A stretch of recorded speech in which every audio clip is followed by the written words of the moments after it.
Hello बच्चों, तो आपकी मैथ्स की बुक के चैप्टर एप्लीकेशंस ऑफ ट्रिग्नोमेट्री या कुछ बुक्स में लिखा हुआ है हाइट्स एंड डिस्टेंसेस।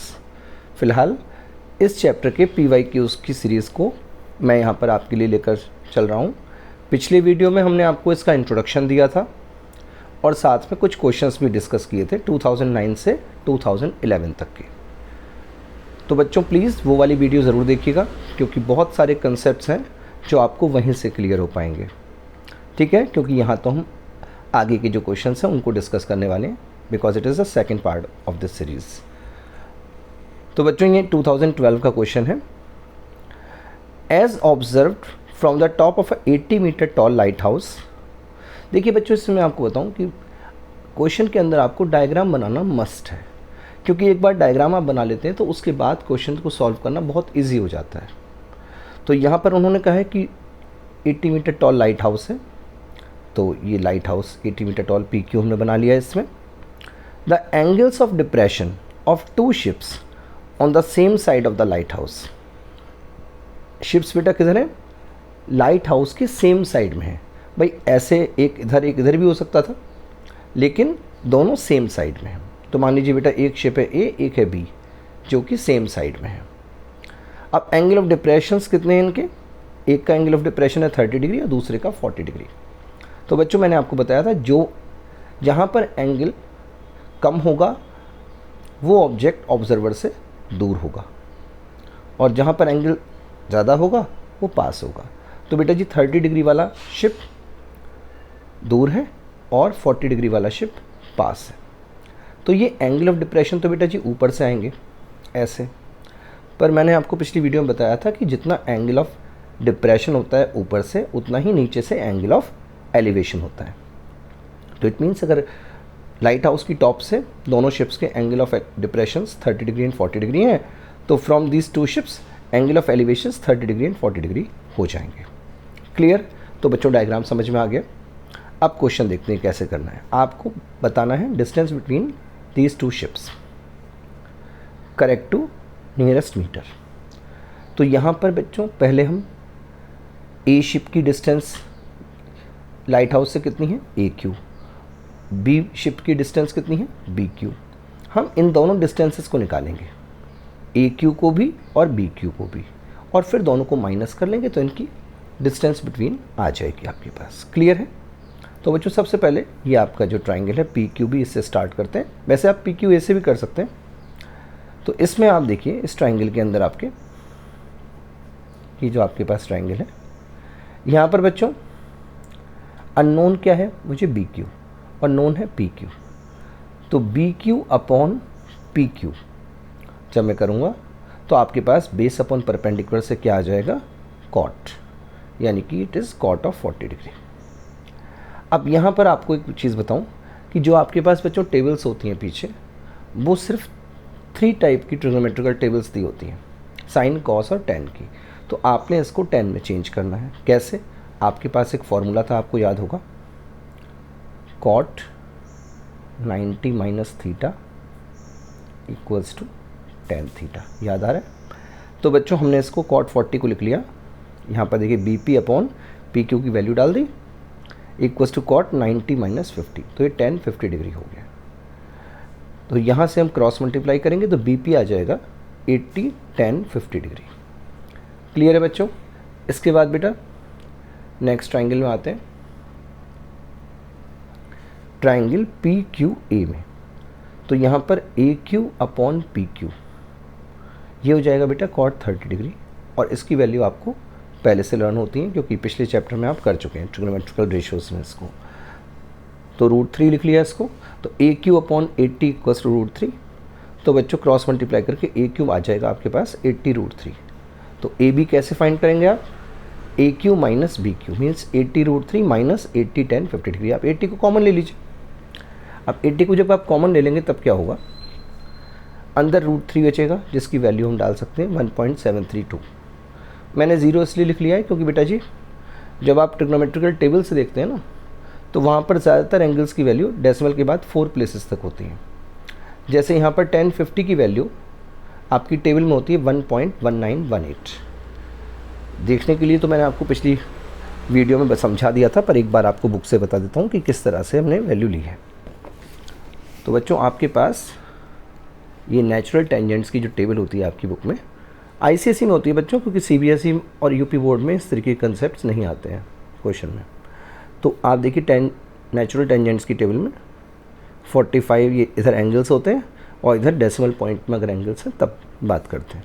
फिलहाल 50 डिग्री का आपका एंगल है और 0 डिग्री पर 50 डिग्री का एंगल है और इसको 0.0 डिग्री पर चेक करेंगे, तो ये 1.1918 आ गया आपका। ठीक है, तो इसको आपने यहाँ लिख लिया, माइनस कर दीजिए इसको, 0.5402 आ जाएगा इसमें। जब आप 80 से मल्टीप्लाई करेंगे तो आपके पास आएगा 43.2160। तो बच्चों यहाँ क्योंकि कहा था नियरेस्ट मीटर, तो मीटर तो बच्चों सिर्फ यही है। अब यहाँ पर डेसिमल के बाद अगर 5 या उससे ऊपर होता तो हम इसको 44 कर लेते, लेकिन यहाँ पर तो 2 है, तो इसलिए आप सिर्फ 43 लिख लेंगे इसमें। तो डिस्टेंस बिटवीन 2 शिप्स आपके पास कितनी आ गई, 43 मीटर। क्लियर है बच्चों? अब चलिए नेक्स्ट क्वेश्चन पर चलते हैं, 2013 में जो आया था। तो बच्चों 2013 के पेपर में आपको फिगर गिवन थी, तो आपके लिए अच्छा ही था। देखिए उसमें क्या कहा था क्वेश्चन में, in the figure given along side from the top of a building A B एक बिल्डिंग है जो कि क्या है, 60 मीटर हाई है। लीजिए 60 मीटर लिख लेते हैं इसको। The angles of depression of the top and bottom of a vertical lamp post C D, ये सी डी क्या है, लैम्प पोस्ट है बच्चों।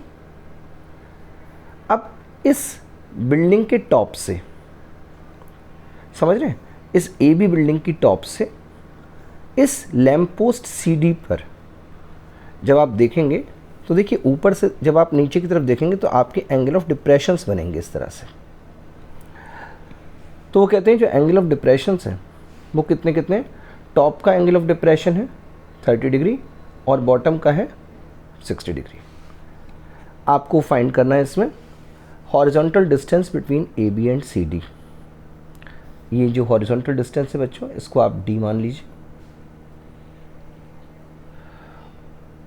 और आपको हाइट पता करनी है लैम्प पोस्ट की, जिसको हम एच मान लेते हैं बच्चों।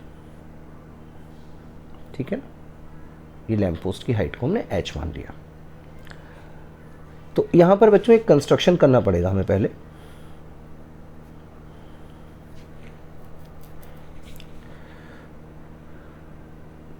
ड्रॉ, यहां से सी से आप परपेंडिकुलर ड्रॉ करेंगे, सी ई लिख लेते हैं बेटा, ज़्यादा इजी है क्योंकि ए बी सी डी सब आ चुके हैं, तो ई कर लीजिए। Draw C E perpendicular on A B. अब आप समझ रहे हैं, आपके पास बच्चों 2 राइट एंगल ट्राइंगल हो गए, ए ई सी एंड ए बी डी, इनकी हेल्प से हम काम कर पाएंगे अपना। तो यहाँ अगर आप देखें बेटा, तो यहाँ पर ई बी डी सी, ये क्या हो जाएगा आपके पास, एक रेक्टेंगल हो जाएगा। तो इसलिए जो ई बी है वो आपके पास सी डी के इक्वल हो जाएगी और इसको आप एच लिख सकते हैं। ठीक है बच्चों, तो और ए बी जो है वो, सॉरी हाँ, ए बी जो है आपकी वो क्या है, ए ई प्लस ई बी, यानी कि ये कितनी है, ए ई प्लस ई बी की वैल्यू कितनी है, एच। तो इसका मतलब बच्चों जो ए ई है वो आ जाएगा ए बी माइनस एच, और ए बी पूरा कितना है आपके पास 60, तो ये हो जाएगा 60 माइनस एच।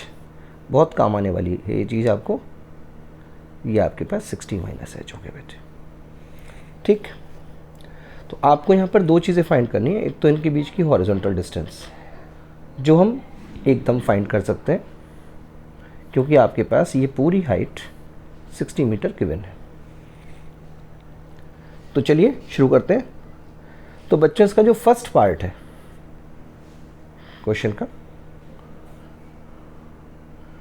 फर्स्ट पार्ट के लिए आपको ये फाइंड करना है बी डी, और आपको ट्राइंगल लेना है ए बी डी। तो in triangle A B D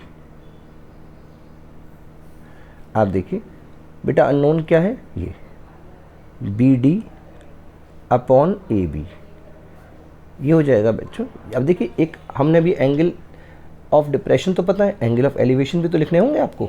तो आपको मैंने बताया था जितना एंगल ऑफ डिप्रेशन होता है उतना ही एंगल ऑफ एलिवेशन हो जाता है उस नेक्स्ट पॉइंट से। तो ए से अगर सी के लिए एंगल ऑफ डिप्रेशन 30 है तो सी से ए के लिए एंगल ऑफ एलिवेशन भी 30 डिग्री हो जाएगा। ऐसे अगर ए से डी के लिए एंगल ऑफ डिप्रेशन 60 डिग्री है तो डी से ए के लिए एंगल ऑफ एलिवेशन भी 60 डिग्री हो जाएगा। तो बच्चों ये आपके पास आ जाएगा B D upon A B, it means cot perpendicular upon height है ना, सॉरी बेस अपॉन परपेंडिकुलर बेटा, तो ये कॉट 60 डिग्री हो गया आपका। इसको आप लिख पाएंगे B D upon 60 equals to cot 60 कितना होता है 1/√3। तो बच्चों ये आपके पास आ जाएगा B D equals to 1/√3 into 60। अब बच्चों करना क्या है, ये आपके सामने तो 60/√3 आ गया, पर ऐसे छोड़ेंगे तो नहीं ना इसको, तो ऊपर नीचे √3 से आप मल्टीप्लाई करेंगे इसको, तो ये हो जाएगा 60√3/3, 3 से काट दीजिए इसको, तो ये आपके पास आ गया 20√3। अब आप इसको ऐसे भी छोड़ सकते हैं 20√3 मीटर, और चाहे तो आप √3 की वैल्यू डाल दीजिए। अगर वैल्यू डाल देंगे तो 20 इंटू 1.732 आप करेंगे तो आपके पास बच्चों इसका 34640, 3 के बाद डेसिमल डालेंगे तो ये आपका 34.64 मीटर ये आंसर आ जाएगा। क्लियर है? तो ये आपके पास बच्चों ये डिस्टेंस आ गई बिटवीन दीज टू बिल्डिंग्स। अब इसके बाद आपको फाइंड करनी है हाइट इस लैम्प पोस्ट की। तो वो कैसे आएगी उसके लिए देखिए बच्चों, सेकंड पार्ट में आप इन ट्राइंगल ए ई सी, ठीक है, यहाँ पर तो आप इसमें ये आपको अब फाइंड हो चुका है, कितना आ चुका है 20√3। तो बस अब हम क्या करेंगे इसमें ए ई अपॉन ई सी इक्वल्स हो जाएगा tan 30 डिग्री। वैल्यू रखिए बच्चों, तो ये होगा बेटा 60 minus H upon 20√3 equals to tan 30 कितना होता है 1/√3।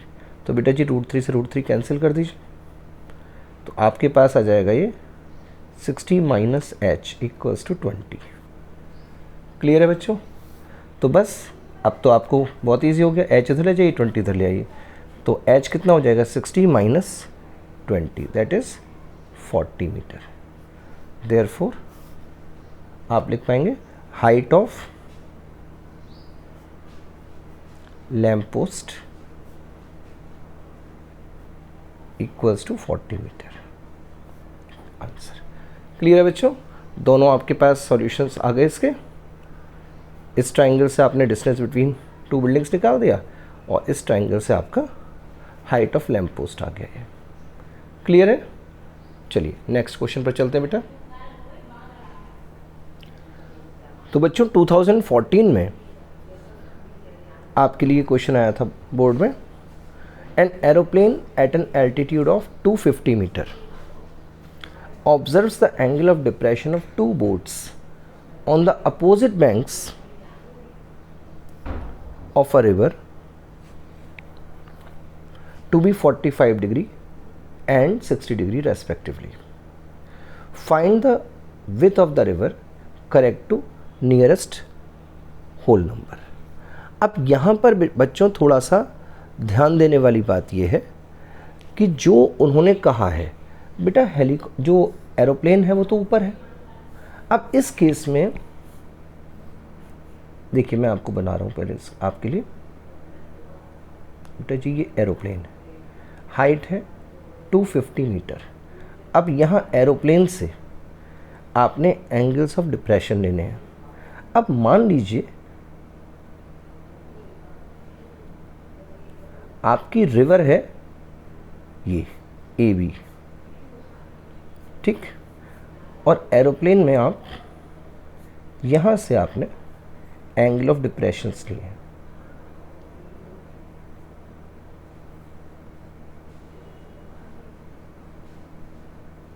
ये बच्चों ये हो गया, ठीक है, थोड़ा सा ये 30 डिग्री, क्लियर। तो एक तो ये हो गया आपके पास। अब ये इधर है रिवर का बैंक, इसको आप मान लीजिए कि ये रिवर है हमारी, यहाँ ए से बी तक,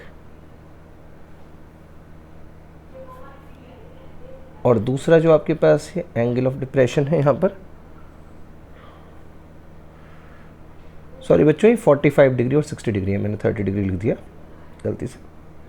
तो ये पहला वाला जो है बच्चों ये 45 डिग्री हो, और दूसरा वाला आपका ये 60 डिग्री है, ठीक। तो यहाँ से एंगल ऑफ एलिवेशन ये बच्चों 45 डिग्री हो जाएगा, और इधर से एंगल ऑफ एलिवेशन 60 डिग्री हो जाना है।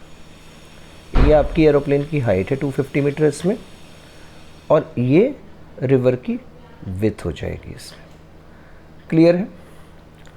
तो बच्चों थोड़ा सा पहले इसका डायग्राम आपको मैं बता दूं कि ये डायग्राम ऐसे भी बन सकता था, और ये डायग्राम एक और तरह से ही बन सकता है। कैसे, अब आप पूछेंगे। तो बच्चों ऐसा भी तो हो सकता है कि एरोप्लेन जो है वो रिवर में ऊपर हो, ठीक, रिवर के साइड में ना हो, रिवर के ऊपर हो, और रिवर इस तरह से हो, ये ए बी, इसको आप मान लीजिए पी क्यू, यहाँ पर इसको मान लेते हैं पी क्यू। तो बेटा जी ये दोनों ही सिनेरियो हो सकते हैं इसमें। अब यहाँ पर ये पूरी रिवर है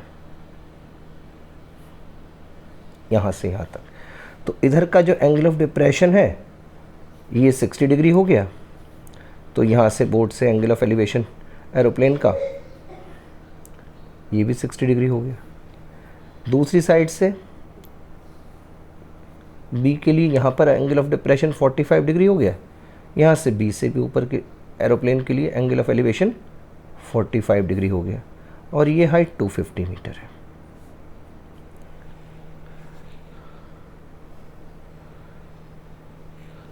तो बच्चों ये जो क्वेश्चन है इसको दो तरह से सॉल्व किया जा सकता है, क्योंकि यहाँ पर इन्होंने कहीं भी ऐसा नहीं लिखा है कि, उन्होंने ये तो कहा है कि जो बोट्स हैं वो अपोजिट बैंक ऑफ रिवर में है, ठीक।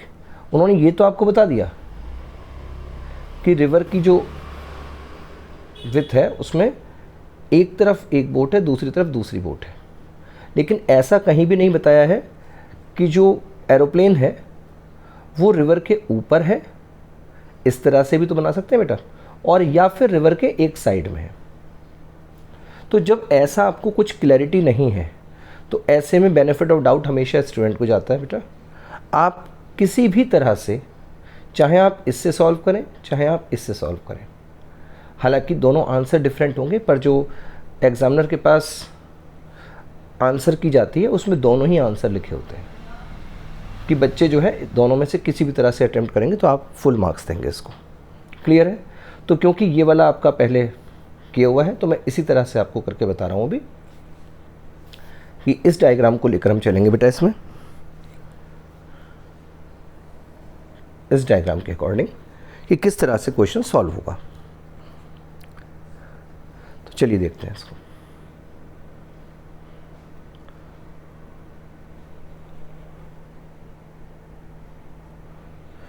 तो बच्चों यहां पर हम सबसे पहले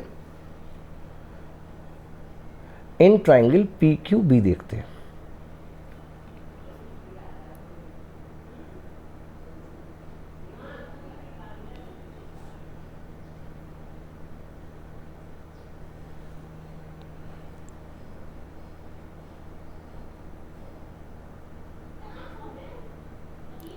इन ट्राइंगल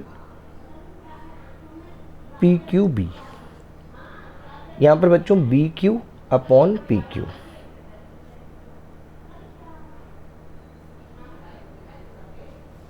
ये करेंगे हम, और ये आपका आ जाएगा बच्चों कॉट 60 डिग्री। तो इसको आप कर सकते हैं आगे फर्दर सॉल्व। तो ये हो जाएगा B Q upon 250 equals to 1/√3। तो बच्चे बी क्यू आ जाएगा आपके पास 250/√3। क्लियर है? तो आपके पास यहाँ से बी से क्यू तक की डिस्टेंस आपको मिल गई। ठीक है, अब बेटा हम दूसरे ट्राइंगल में आते हैं। इन ट्राइंगल पी क्यू ए,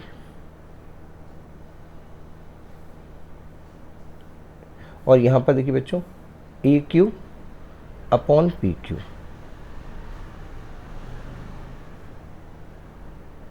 ये क्या हो जाएगा बच्चों कॉट 45 डिग्री। बहुत इजी है। तो ए क्यू अपॉन 250 बच्चों क्या हो गया कॉट 45 तो 1 हो गया। इट मीन्स आपके पास ए क्यू की वैल्यू कितनी आ गई 250 मीटर। तो बस अब आपको करना क्या है, therefore distance between to banks of river, यानी कि विथ ऑफ द रिवर, बेटा वो हो जाएगी A B minus B Q. और A B minus B Q बच्चों क्या हो गया 250 माइनस, अब देखिए जो 250/√3 है ना बेटा, इसको आप यहीं पर रेशनलाइज कर सकते हैं। √3 से ऊपर नीचे मल्टीप्लाई कर लीजिए, तो ये आ जाएगा 250√3/3। ये आपके लिए ज़्यादा अच्छा रहेगा। अगर आप इसको यहीं कर लेते हैं तो ये हम लिख पाएंगे 250 माइनस 250√3/3। ठीक, एलसीएम लीजिए बेटा 3 का, तो ये हो जाएगा 250 × 3 माइनस 250। अभी √3 की वैल्यू डाल दीजिए बेटा 1.732। 250 आप कॉमन ले लीजिए तो जल्दी हो जाएगा काम। 250 कॉमन लिया, इधर आया 3 माइनस 1.732/3। ठीक है बच्चों, थोड़ा सा लेंदी कैलकुलेशंस हो जाती हैं इसकी कई बार ऐसे, कोई नहीं। तो ये आ जाएगा बेटा 250 × 1 ये माइनस करेंगे हम 268/3।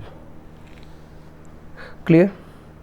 तो इसमें हम जब सॉल्व करेंगे आपका, तो ये बेटा जी आ जाएगा 105.66। मुझे तो आंसर याद हो जाते हैं, लेकिन आपको तो बेटा करके देखना पड़ेगा। तो ये क्योंकि उन्होंने कहा था आंसर आपको फाइंड करना था करेक्ट टू नियरेस्ट मीटर।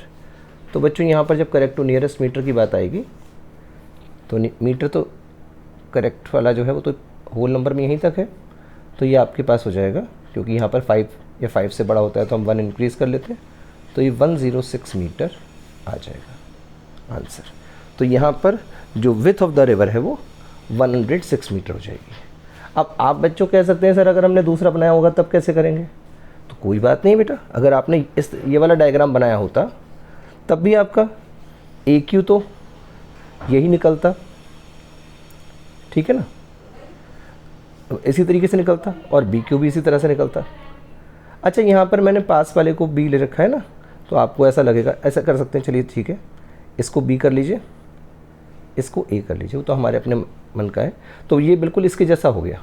तो अब अगर मान लीजिए आपके पास ये वाला डायग्राम होता तो आपके पास बी क्यू जो निकला है ये निकला है, ए क्यू जो निकला है वो ये आ गया। तो ये यहाँ के लिए हमने माइनस किया, यहाँ के लिए हम क्या करेंगे, आपको पता ही है, समझ ही रहे हैं, प्लस कर देंगे बस। तो और क्या होना है इसमें, तो यहाँ पर जो जो आप ये माइनस कर रहे हैं ना, यहाँ पर प्लस हो जाएगा, तो आपका आंसर दूसरा आ जाएगा। ठीक है, तो बेटा इस तरीके से आपका ये क्वेश्चन कंप्लीट होता है। नेक्स्ट क्वेश्चन पे चलते हैं।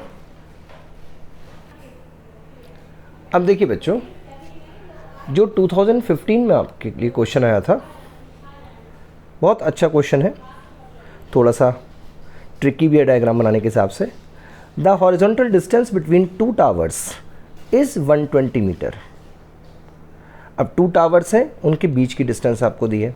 The angles of elevation of the top and angle of depression of the bottom, किसके, of the first tower as observed from the second tower are 30 degree and 24 degree respectively. तो पहले बेटा जी diagram समझ लीजिए, क्योंकि उसके बाद उन्होंने पूछा है find the height of the two towers correct to 3 significant figures. तो यहाँ पर ऑब्वियस सी बात है, जो दे रखा है इसके हिसाब से, first tower is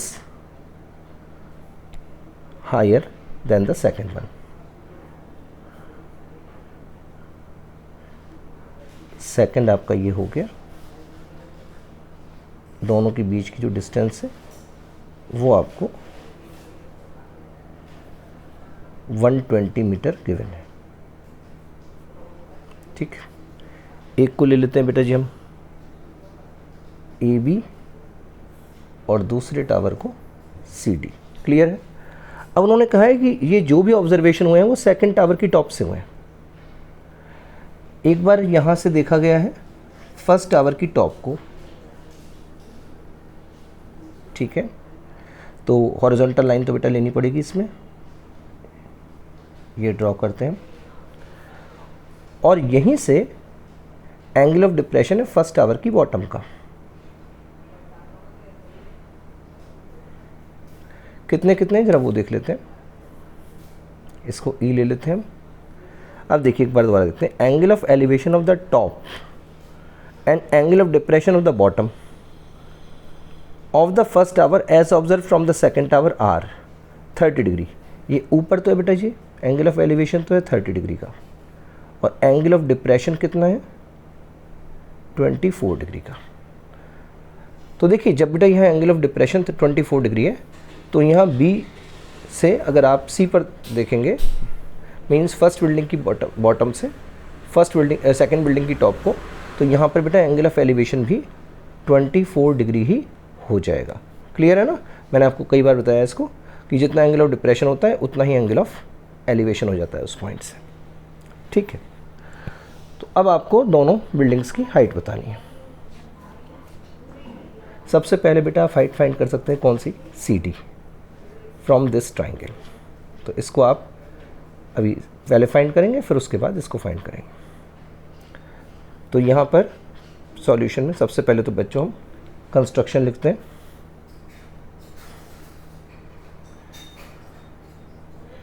construct C E perpendicular on A B, क्योंकि इसके बिना तो काम ही नहीं हो पाएगा बेटा। तो अब अगर आप देखें तो in triangle C D B आप देखिए C D upon B D, C D upon B D, तो बेटा जी क्या हो जाएगा 10 24 degree. C D upon D B 10 24 degree हो गया बेटा। It means C D upon 120 equals to, अब बेटा जी 10 24 डिग्री की आपको वैल्यू फाइंड करनी है। अब 10 24 डिग्री की वैल्यू कैसे आएगी, 10 वाली टेबल निकालिए बुक में अपनी, देखिए ये आपकी 10 नेचुरल टेंजेंट्स की टेबल है। इसमें 24 आपका एंगल कहाँ रहा है, ये, तो 10 24 की वैल्यू क्या है 0.4452। क्लियर है बच्चों। तो यहाँ से आप देखकर इसको लिख लेंगे 0.4452। बस अब आप इसको मल्टीप्लाई कर लीजिए। Therefore C D equals to 120 into 0.4452। तो बच्चों ये आपके पास आ जाएगा 53440। अब पहले आप इसमें 4 के बाद डेसिमल प्लेसेस डालेंगे तो 53.424 हो गया। पर आपको तो बेटा इसमें क्या कहा है, आपको आंसर देना है करेक्ट टू 3 सिग्निफिकेंट फिगर्स। तो सिग्निफिकेंट फिगर्स तो बेटा जी ये हो गई बस आपकी। तो यानी कि आपका आंसर हो गया 53.4 मीटर आंसर। क्लियर है बच्चों? तो ये हमने सेकंड टावर की हाइट फाइंड कर ली। अब इसकी हेल्प से हमारी फर्स्ट टावर की हाइट भी आ जाएगी, कोई दिक्कत नहीं है। ठीक, देखिए कैसे करते हैं इसको। 2 तरीके हैं, जो भी इजी रहेगा उससे कराते हैं आपको।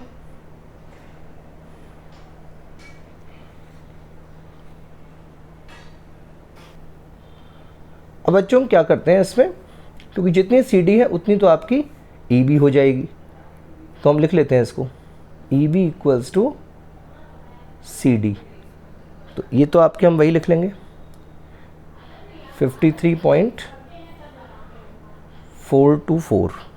अभी तो ये लिख लीजिए क्योंकि आंसर तो हमने इसमें दे दिया है, पर यहाँ कैलकुलेशंस के लिए हमें, क्योंकि पता नहीं अभी क्या आंसर वहाँ पर आना है, यही लिख लेते हैं इसको। ठीक, तो हम शुरू करते हैं इस ट्राइंगल में, in triangle AEC। In triangle AEC अगर आप इसको देखें बेटा तो यहाँ पर आपको निकालना है AE, तो AE अपॉन EC। और एक बात और देखिएगा बेटा, EC भी किसके इक्वल है, BD के इक्वल है ना, ये भी 120 मीटर हो जाएगी। तो AE upon EC equals to 1030 degree. तो ये हो गया बच्चों AE अपॉन 120 इक्वल्स टू 1030 हो गया 1/√3। आपको वैल्यू याद होती है, वैसे आप चाहें तो इसको भी टेबल से देख सकते हैं, कोई ऐसी बात नहीं है।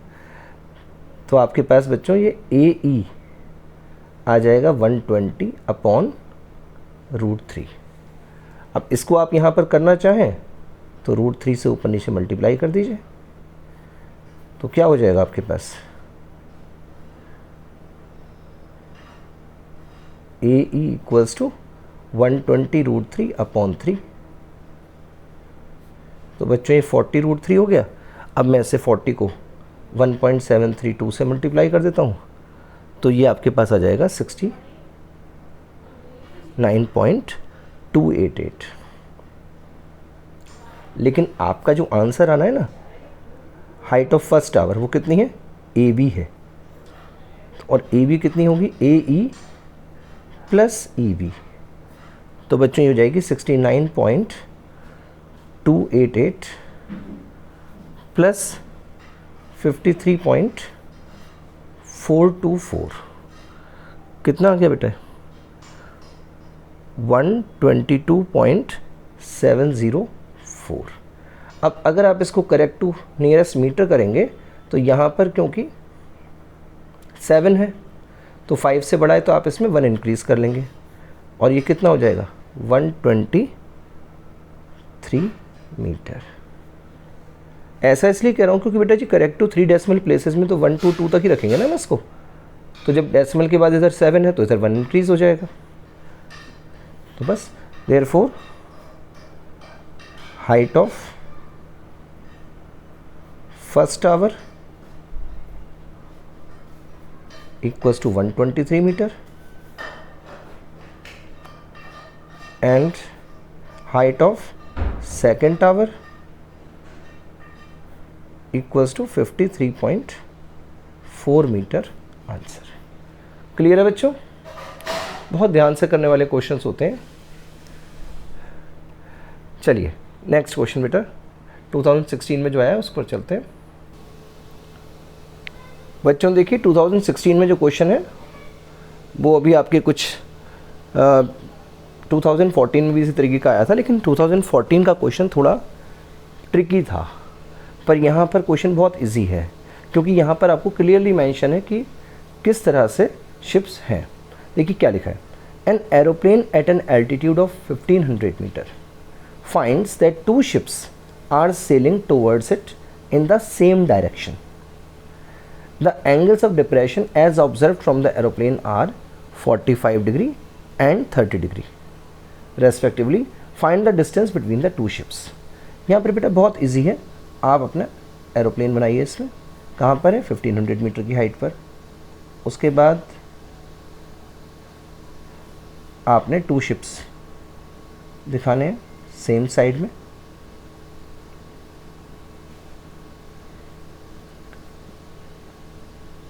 जो एंगल ऑफ डिप्रेशन से बेटा,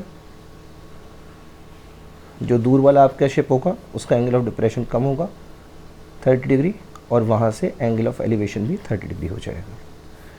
जो पास वाला शिप होगा उससे आपका एंगल ऑफ डिप्रेशन ज़्यादा होगा, ये 45 डिग्री है, और यहाँ से बी से एंगल ऑफ एलिवेशन भी 45 डिग्री हो जाएगा।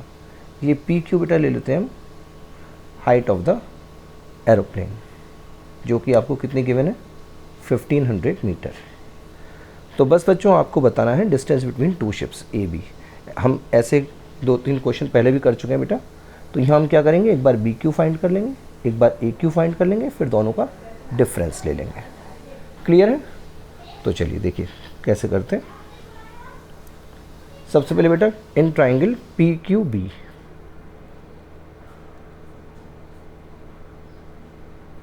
बच्चों B Q upon P Q, ये हो जाएगा बेटा cot 45 डिग्री,